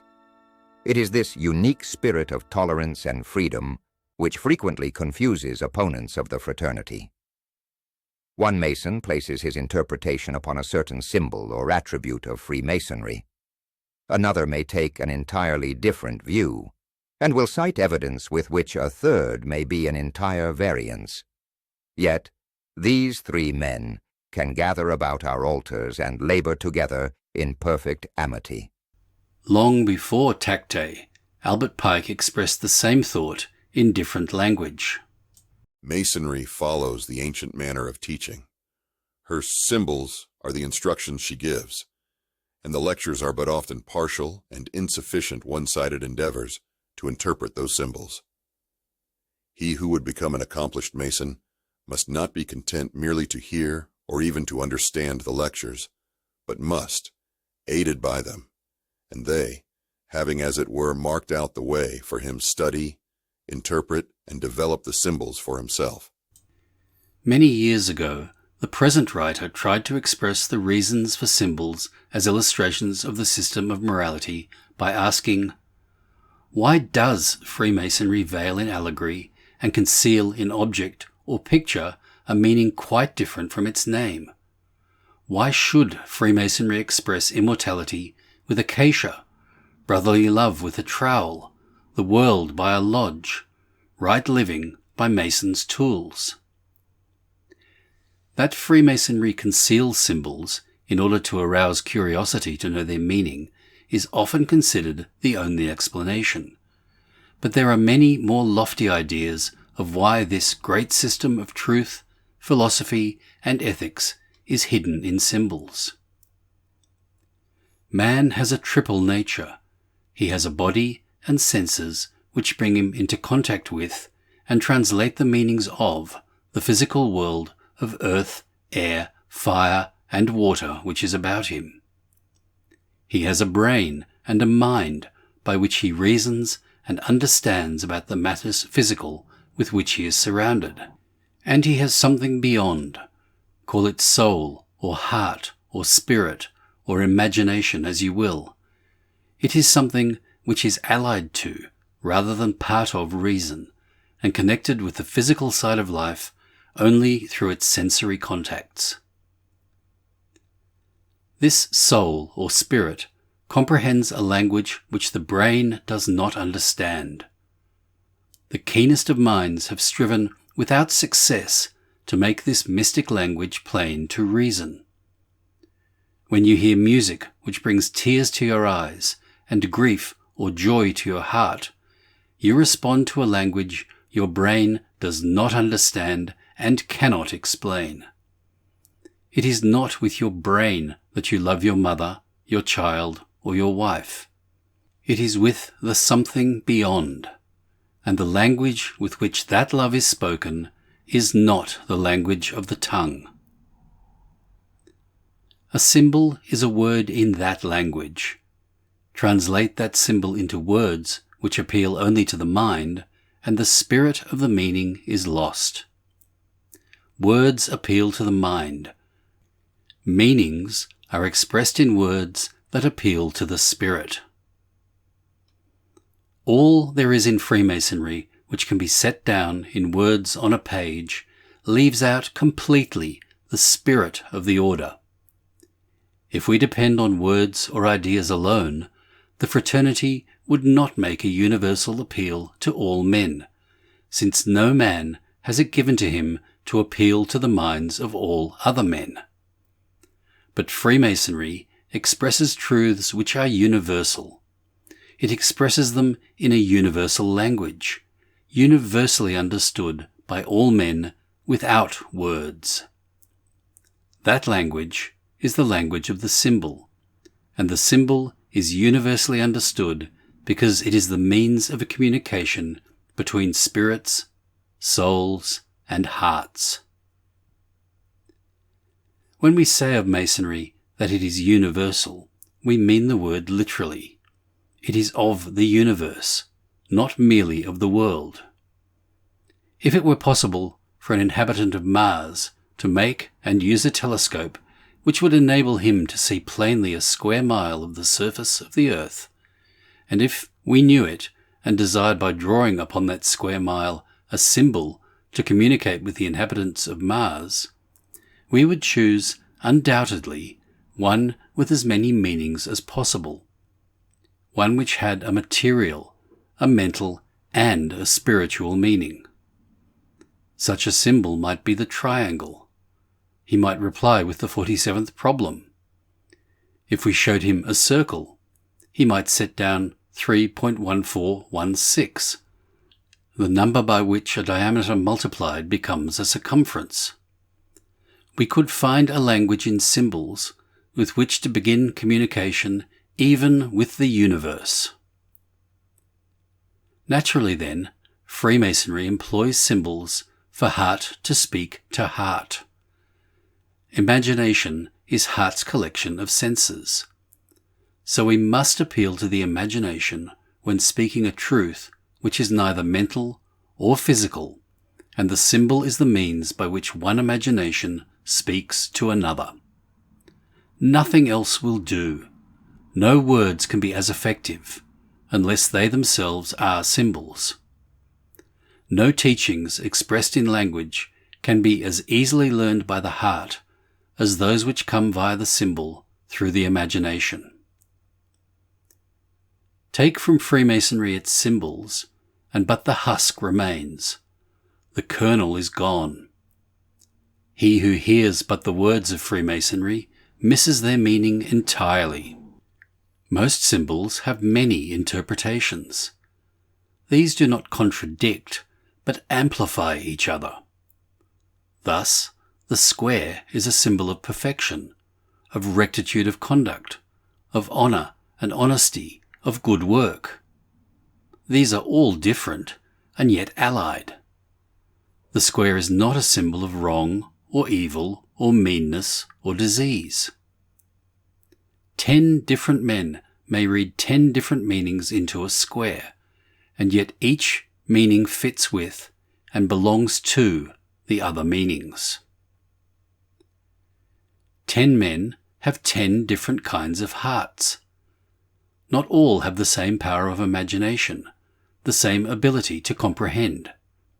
So each gets from a symbol what he can.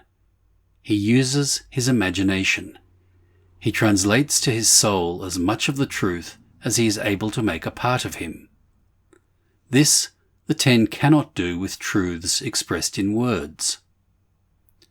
2 × 2 = 4 is a truth which must be accepted all at once, as a complete exposition, or not at all. He who can understand but the twice, or the equal of the 4, has no conception of what is being said. But 10 men can read 10 progressive, different, correct, and beautiful meanings into a trowel, and each be right as far as he goes. The man who sees it merely as an instrument which helps to bind has a part of its meaning. He who finds it a link with operative Masons has another part. The man who sees it as a symbol of man's relationship to deity, because with it he spiritually does the master's work, has another meaning. All these meanings are right. When all men know all the meanings, the need for Freemasonry will have passed away. Freemasonry uses symbols because only by them can the craft speak the language of the spirit, each to each, and because they form an elastic language which each man reads for himself according to his ability. Symbols form the only language which is thus elastic, and the only one by which spirit can be touched. To suggest that Freemasonry use any other would be as revolutionary as to remove the altars, meet in the public square, or elect by a majority vote. Freemasonry without symbols would not be Freemasonry. It would be but dogmatic, and not very erudite philosophy, of which the world is full as it is, and none of which ever satisfies the heart. An undefined and therefore unlimited truth results from the slow growth in meaning of a symbol not tied down by confining words. The first flag was a skin raised on a banner that the savages of one tribe could tell their friends from their enemies. At first the skin but said, "This is your tribe, do not slay us who carry it." But as skins gave way to banners, and banners to flags, the meaning of the symbol grew. Today, the American flag symbolizes far more than the 13 original colonies or stripes and the States of the Union or stars. It stands for home. It stands for democracy. It stands for liberty, freedom, justice, religious tolerance. To one man, it means merely his farm and his children. To another, it means all the farms and all the children. To a third, it means all that life holds which is dear. To others, it gives the hope of the world. Define it. Say that it means only constitutional government, only an association of 48 states under one president, legislature, judiciary, and it loses tremendously in value. The cross, now the symbol of Christianity the world over, was once a symbol of life. Then it fell to the lower state of being but a means of a tortured death. Now it means love and hope and mercy and the infinite goodness of God. It means church and religion and faith and charity and all good works. It means salvation and heaven and the hereafter. And there will be many to testify that the more organized religion attempts to define it, the less beautiful and the less emphatic are its teachings. Thus, the reason for illustrating our system of morality by symbols rather than by definitions may be summed up. The symbol is as broad in meaning as the mind and heart which understand. The defined truth is no broader than its words. Freemasonry, universal in meaning and in content, cannot be illustrated with anything less and still remain Freemasonry.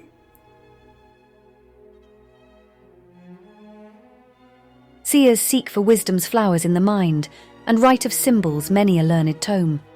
Grow roses still, though rooted in black loam. The mystic searches earth till eyes go blind for soul of roses, yet what use to find a spirit penned within a catacomb? Nay, all they learn is weightless as sea foam that drifts from wave to wave upon the wind, in rushes, cap and bells. How very droll the ways of students and the foolish books. He finds no secrets of Freemason's art, in mind, nor rose, nor tomb, nor musty scroll. Where no wit is, where all loves are, he looks and reads their hidden meaning in his heart.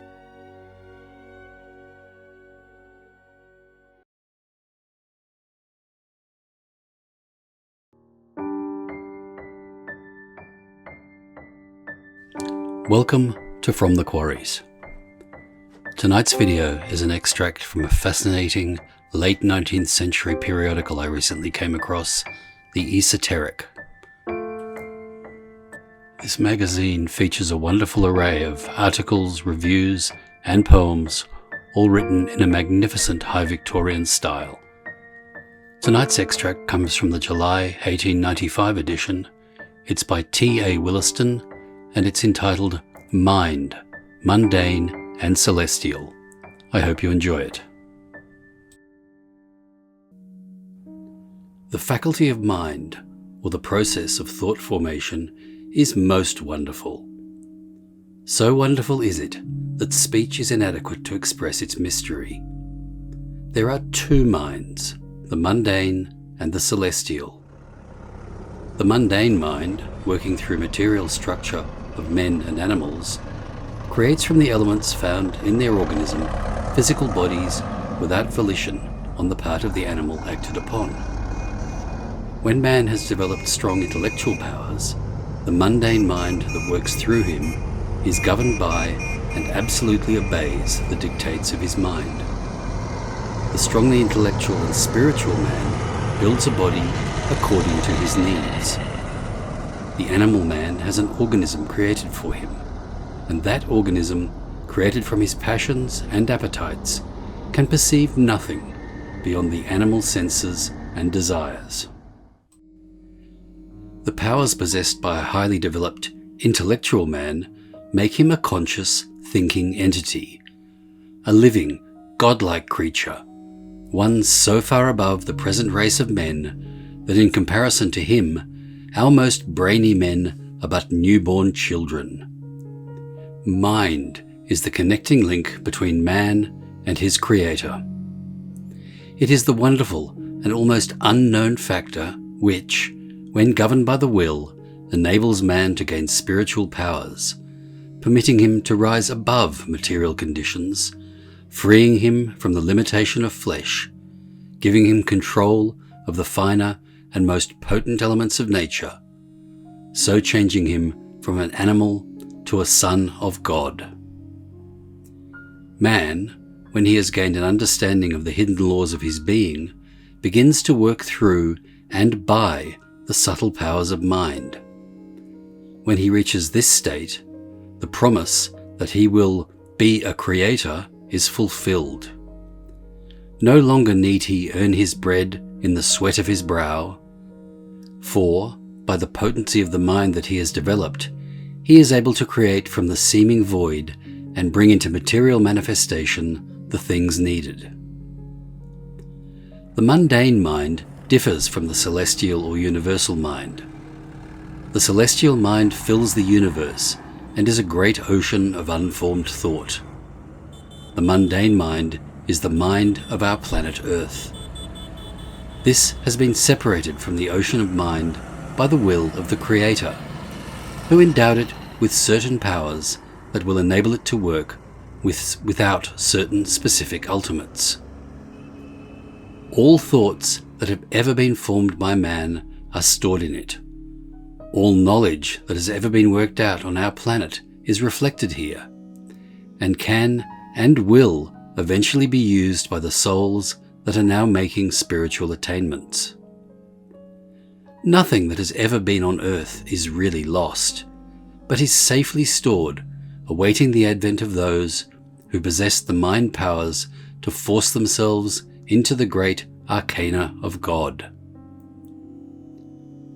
Man, as he is found in our age, is, as yet, unborn into the realm of mind.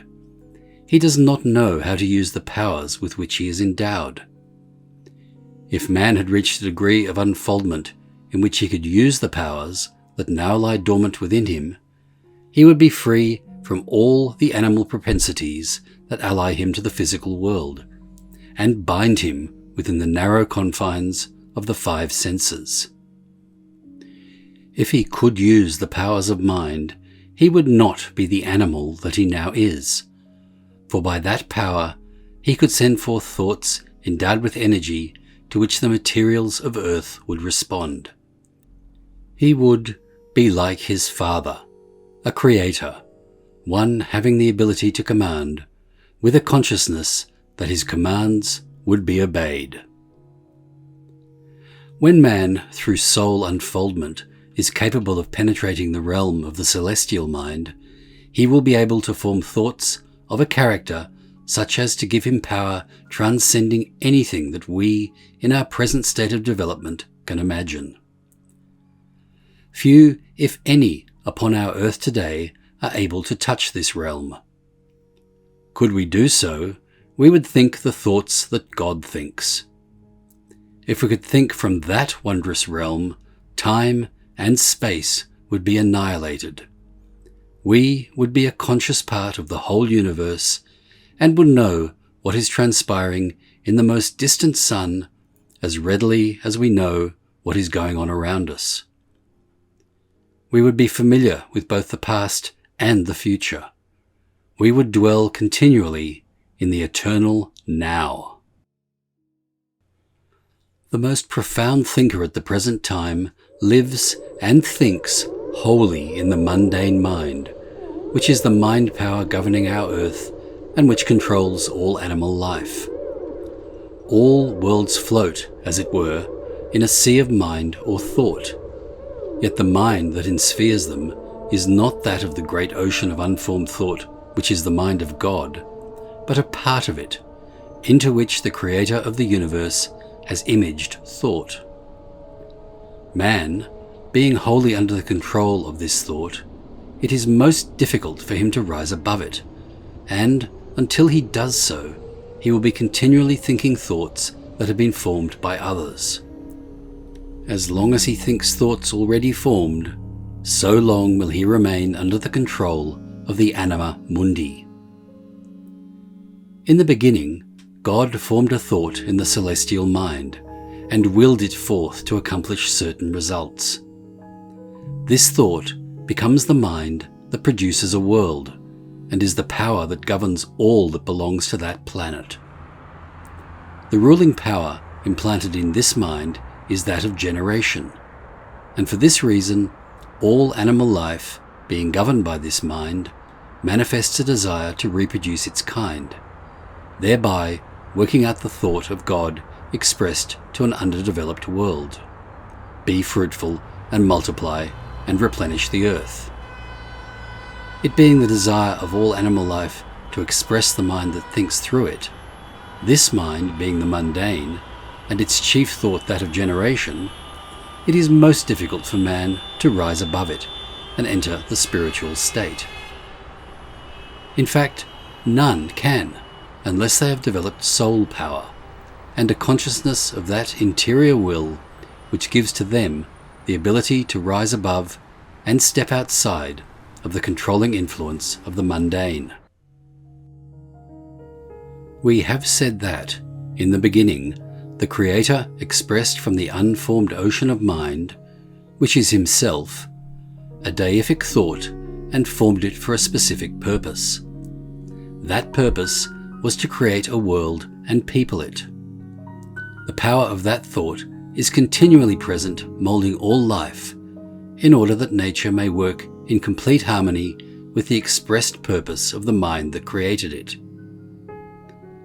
The ultimate for which men labour and struggle is to develop spiritual powers so that they may rise above the control of the planetary mind and be superior to the thought of generation expressed in it.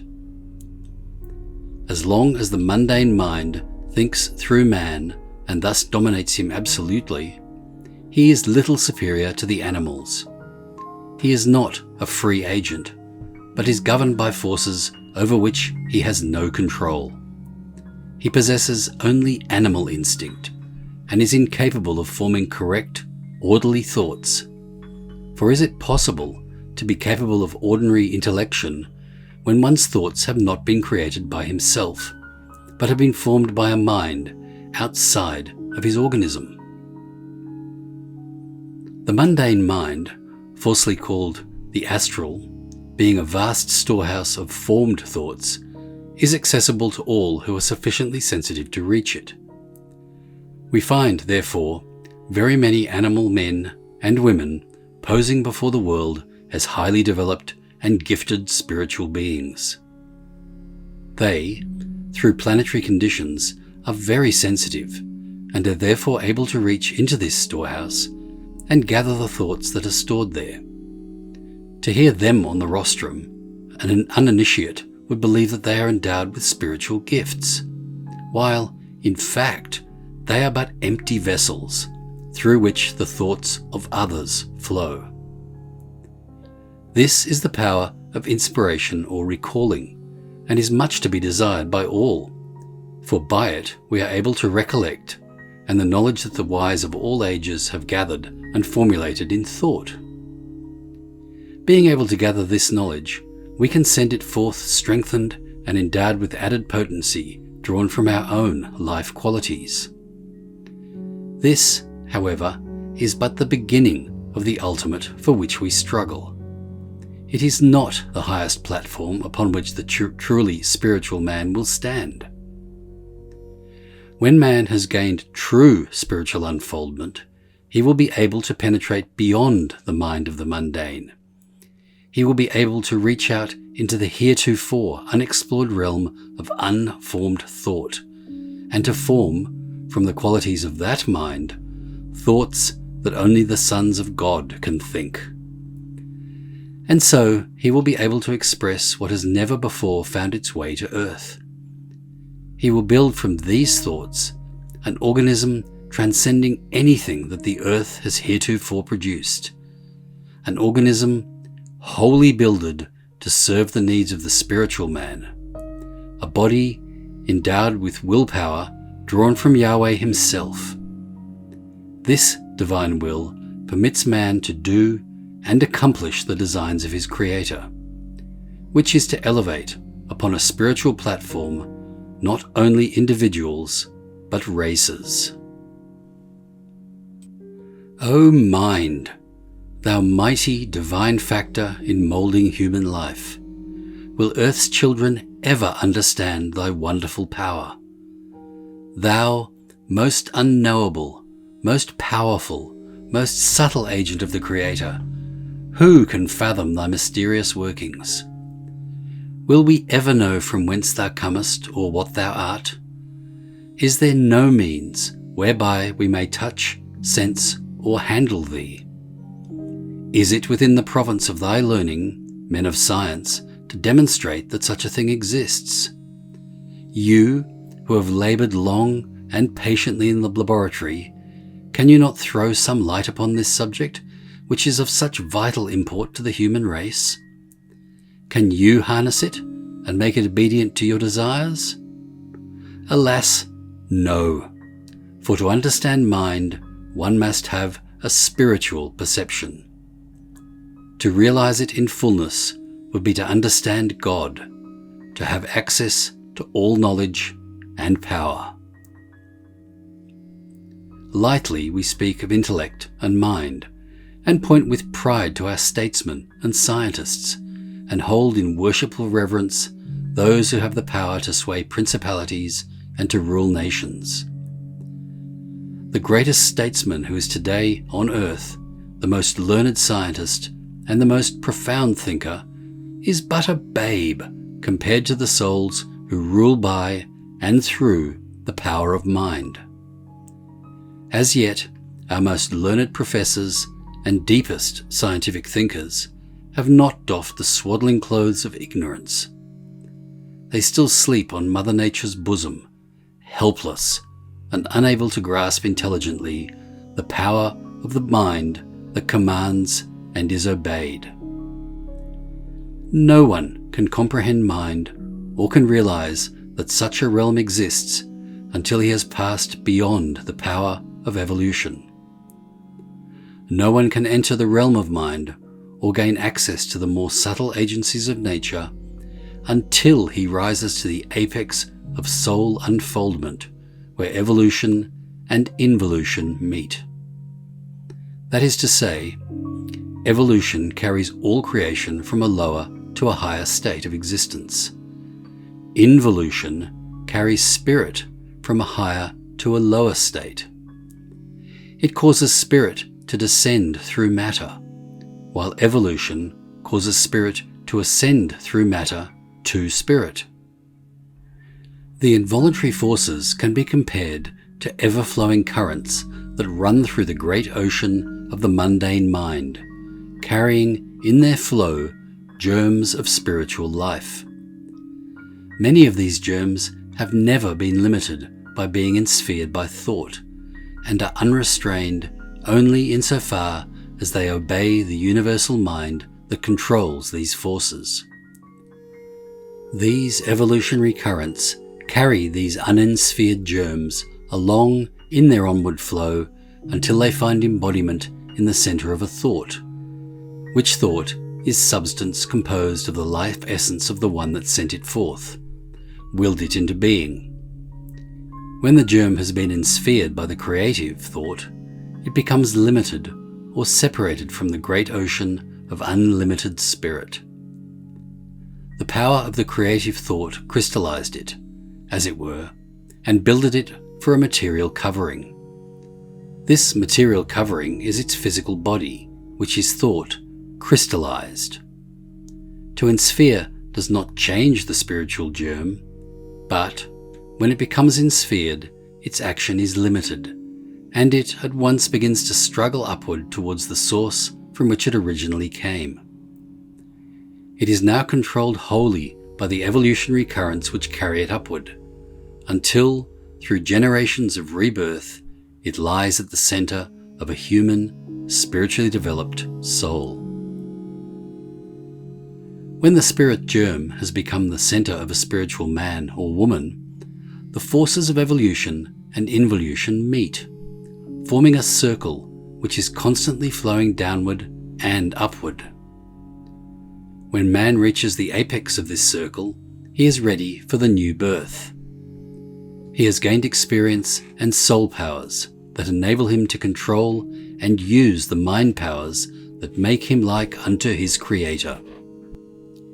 If he should refuse to do this, he will at once be caught in the descending current and be carried downward until the soul disintegrates. The former experiences all lost, and the ego is once more compelled to find expression through the lowest forms of animal or perhaps vegetable existence.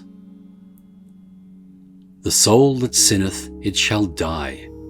These words were spoken by one who knew whereof he spoke, and therefore it behooves all who feel that they have developed to where they can use their mind powers and live from the intellect to be no longer animals, but to step from under the control of generation, the animal powers that today rules man. There are many such in the world, men and women who have, through evolutionary development, reached this period of their soul's unfoldment. They find themselves in a world surrounded by friends and acquaintances, yet strangers in a strange land. Their loves and desires are unlike those of their associates, and they feel that there is something higher and nobler to live for than the gratification of the senses. To this class we appeal, to those strangers in a world of friends.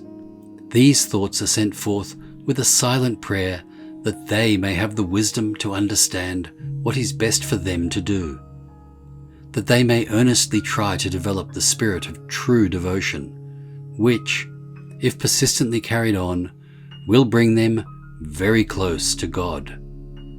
So close, indeed, that they will know the Father's will, and be in a condition to be led into a haven of rest and sunshine. If you once start on the road that leads to spiritual consciousness, and have determined to follow the leadings of the Spirit, having turned your face from the world and determined to find truth, loiter not by the wayside, for if you do, you may, perchance, be beguiled into playing with the apparently beautiful blossoms that man's idealized, perverted senses have planted in your path to deceive and mislead. Beware of these chimeras. Their colours may appear most beautiful, their fragrance most alluring. Remember this: beautiful though they may appear, cunningly hidden beneath each blossom is a serpent's sting, a sting that has brought into the world untold misery and sorrow. If you should escape this sting, the deadly, seductive aroma of these flowers will destroy the growth of the soul and will bring to you death instead of eternal life, the greatest of all boons that God, the Father, has vouchsafed to man, the Son. If we would force ourselves through the realm of superstition and materialism and enter the realm of mind, we must put our whole trust in God, confiding, trusting, even as little children. We are conscious that before we can enter this wisdom realm, we must, through sorrow and pain, pierce the black clouds of ignorance, which for ages have been gathering about our earth, shrouding her in a night of sorrow and sin. But, thank God, the night is almost past. A new cycle of time has come to earth. Even now, the glad hosannas of the angel world can be heard, and the breaking of the new and brighter day is even now tinging the eastern sky with light, a sure token that the goddess of wisdom is bringing to earth happiness and peace. For a deep dive into the history, philosophy, and traditions of Freemasonry, subscribe to From the Quarries. You will find hundreds of lectures, presentations, shorts, and other Masonic works written by Freemasons for Freemasons. Visit FromTheQuarries.com or YouTube at From the Quarries.